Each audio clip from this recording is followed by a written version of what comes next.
J'aimais ta parole, Seigneur.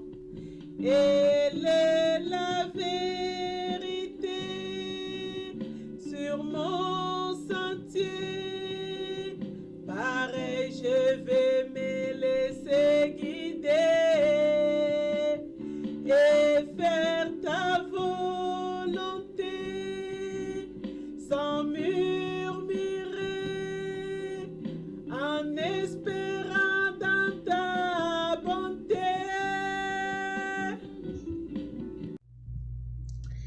Dimanche 7 août.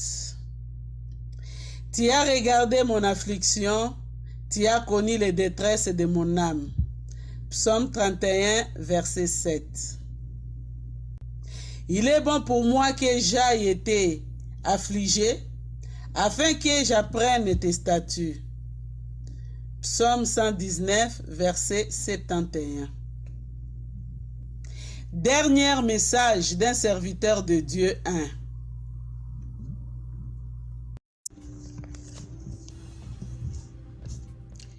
Un mois avant sa mort, à l'âge de 32 ans, l'évangéliste Félix Neff écrivait à un ami: « Je me sens pressé de vous confirmer aujourd'hui tout ce que je vous ai dit et prêché.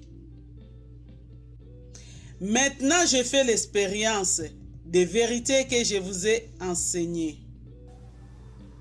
Oui, maintenant plus que jamais, je sens l'importance, l'absolue nécessité d'être chrétien, de faire et de vivre habituellement dans la communion du Seigneur, demeurant en lui. C'est dans l'épreuve qu'on peut parler de ces choses. Un chrétien sans affliction n'est encore qu'un soldat de parade. Je l'approuve maintenant et je vais en rendre hautement témoignage pendant que Dieu m'en donne encore la force.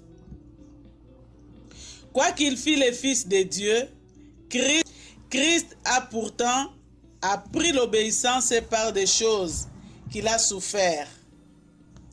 Hébreux 5, verset 8. À combien plus forte raison avons-nous besoin nous-mêmes de cette instruction? Oui, je puis le dire maintenant, il m'est bon d'être affligé, il me fallait cette épreuve.